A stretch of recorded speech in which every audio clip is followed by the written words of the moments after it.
Learning how to prioritize yourself is the single most important thing that you can ever do. This changes literally everything. It changes how you show up for yourself. You feel more grounded. You feel more confident. You go after things that you once thought weren't possible, like jobs or relationships or setting standards. This isn't just surface level changes like I'm going to start doing a skincare or a face mask. This is the difference between not having standards and settling for whatever in life and relationships to having the confidence to set the standards, to attract high quality people into your life, to go after the job that you want, to do the things that are truly going to make you happy so that you can be happier and more grounded and live a more fulfilling life. Hi, I'm Allie. I'm a self-development and relationship coach. And if you're new here, make sure to hit the subscribe button. I'm uploading videos each week. And today we are going to do a deep dive into how to build real sustainable self-worth so that you can stop settling and start prioritizing yourself. When you don't prioritize yourself, this impacts everything. You put other people's needs ahead of your own. You are no longer the priority. Everybody else's needs takes precedence over your own. And I promise you, this is not the way to live. You're not going to go after job opportunities. You're not going to attract high quality friends. You're not going to have good people in your life. If you're in a place where you're struggling with self-worth, you're most likely explaining away their behaviors. You're saying, oh, well, this person didn't get back to me because they're having a hard time.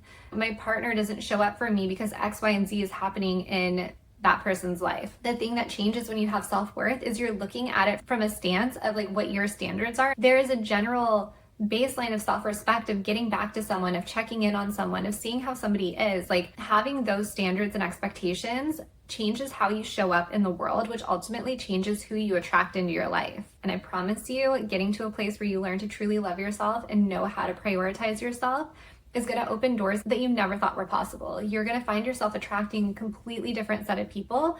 And not only that, it's how you treat yourself, how you talk to yourself, how you feel about yourself is going to be so much happier and more positive, and you're going to feel so much better about who you are as a person because you're valuing yourself. Think about in dating, for example, if you don't have self-worth and you don't prioritize yourself, and let's say you're on the apps, you're on Bumble, you're on whatever, you're going to explain away people's behavior and settle for someone who's barely showing up for you and say, oh, well, they're busy, or this is going on with them, or maybe this is okay, instead of saying, you know what, this doesn't feel right. I expect somebody to ask me how my day's going. I want someone to pick up the phone and call me.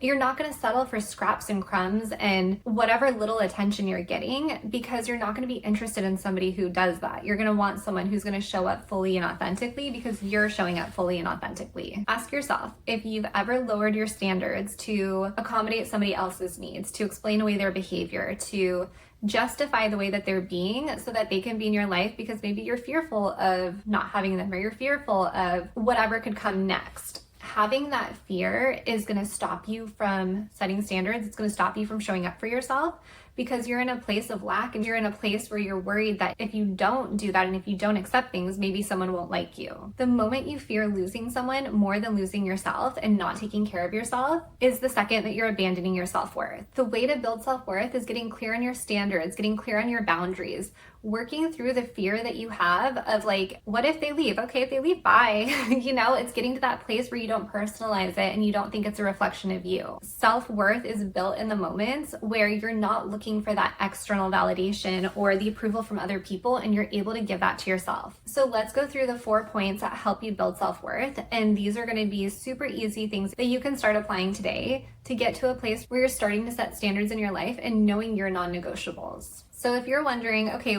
I know I don't have great self-worth, I know I don't have great standards, so what do I do next? I put together a free PDF that goes over the 4 steps of what to do to start to build self-worth. I have that in the description. It's totally free if you want to check that out. But right now we're going to jump into the 4 things that you can do to start to build self-worth, prioritize yourself, and no longer settle. The first step is 100% the foundation. We need to figure out what your standards are and what your non-negotiables are, so that you can start to see how you can implement this in your life and start setting limits. This may feel super scary. If you're like, what do you mean I have to set limits or say something? If you feel overwhelmed, just know that that's a part of the process and try to roll with it. We have to get out of the comfort zone and we have to get out of the people pleasing if you want to create change and you want to start to set standards and truly prioritize yourself. So ask yourself, what are your non-negotiables?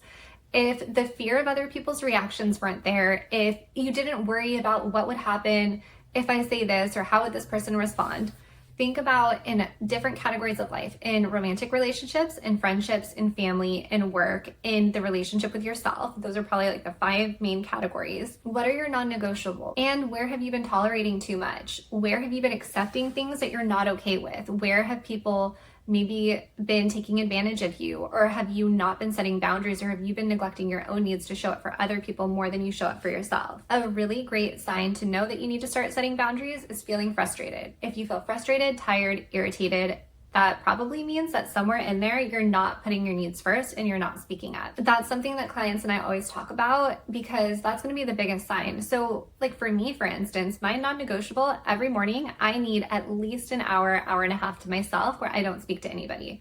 I take my dog out, I come back, have coffee, I listen to something, either like a podcast, or lately it's been David Guillaume. I love him. I can also link his podcast in the description. He's super uplifting. It's a spiritual podcast. But for me, that's a non-negotiable. I have that time for myself every morning and I'm not going to jeopardize that for anything, because if I don't have that time, I don't feel grounded. I don't feel to myself. I feel really tired because all day long I'm talking to people, I'm putting energy out. So I need that time where I have it to myself to regroup and recoup. When it comes to other friendships, family, whatever it is, are people asking so much of you? Are you settling for relationships where it's not mutual? The sooner you understand what isn't working in your life is the sooner that you can start to create those changes. Like starting to practice setting boundaries even when it's uncomfortable. So this goes into the second step. We want to start doing things differently and practicing in a way that feels maybe like lower stakes. You can have a high stakes situation where you're setting boundaries and limits, and a lower stakes. Practice getting out of your comfort zone and setting limits and boundaries. The more you do this, the easier it becomes. The more you neglect your needs, the message you're sending yourself is that ultimately at the end of the day, you don't matter. Everybody else matters more than you, and that couldn't be further from the truth. Getting to a place where you learn how to love yourself and learn how to prioritize yourself comes from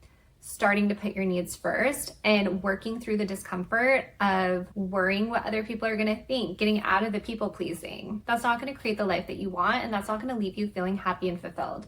Think about the happiest people you know. Think about the people that seem to live the most joyous life. What is the one common denominator? It's probably that they put themselves first and don't feel guilty for doing it. If we think about your self-worth in terms of a percentage, every time that you put yourself first, that percentage grows. It's like a bank account. Think about putting more and more money into that account, and the more you have, the more confident you're going to feel, the better you're going to feel, the easier it is to do something. So every single time you neglect your needs and say yes to someone else, you're taking money out of that account. That account's going in the negative. We want to build that up. So start to think about what's one thing that you can do today, what's one thing you can do tomorrow to take care of your needs. Maybe it's a morning routine, maybe it's an evening routine, maybe it's turning your phone off after work. Think about that and challenge yourself to follow through on it. And as you do this, detach from the worry of how you think other people are going to handle it. I know that this is something that's a little bit trickier and it's something that takes more practice. But the more you worry about somebody else's reaction, that is depleting you even more. You're not doing things to accommodate other people or make other people comfortable. You're making choices for yourself to make you comfortable. You're making choices to build up your worth and your value.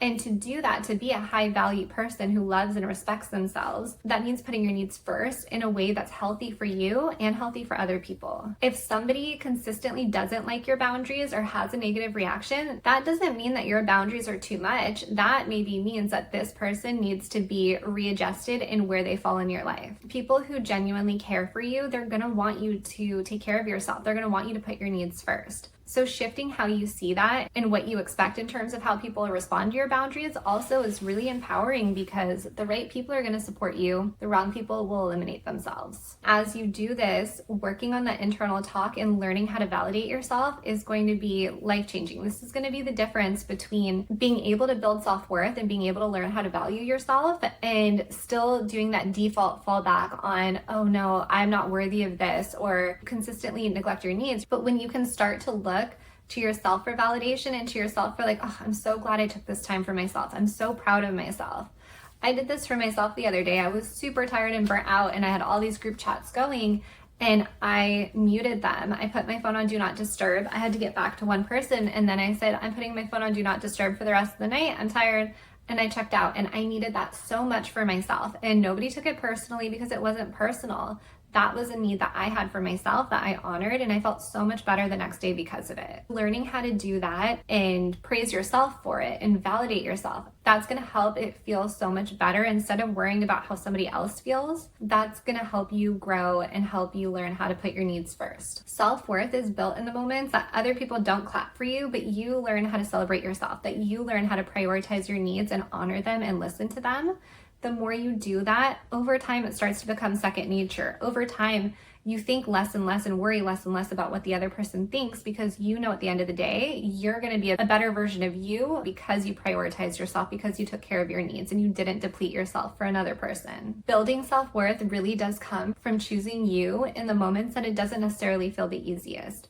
And being able to know that you're not going to show up for another person 100% of the time. That's not realistic, but being okay with that and comfortable with that, and still choosing to prioritize your needs each time until it gets to the point where it's second nature, where you're not worried about another person and you just know that that helps you be the best version of yourself. That not tolerating people who don't show up for you fully in your life is going to create a happier life for yourself. I know that self-worth can be something that feels really hard and tricky to build, but I would love to hear from you if there's anything that you want me to dive deeper on. I do have the PDF in the description if you want to get that. That just takes you on a little bit of a deeper journey on how you can start to make these changes and get clear on what your limits are. So I would love to hear if you end up getting that. Make sure to hit subscribe and ask yourself today, what's one thing that you can do to show up for yourself that you can commit to and feel really good about it? I'd love to hear it in the comments, and I'll see you in the next video.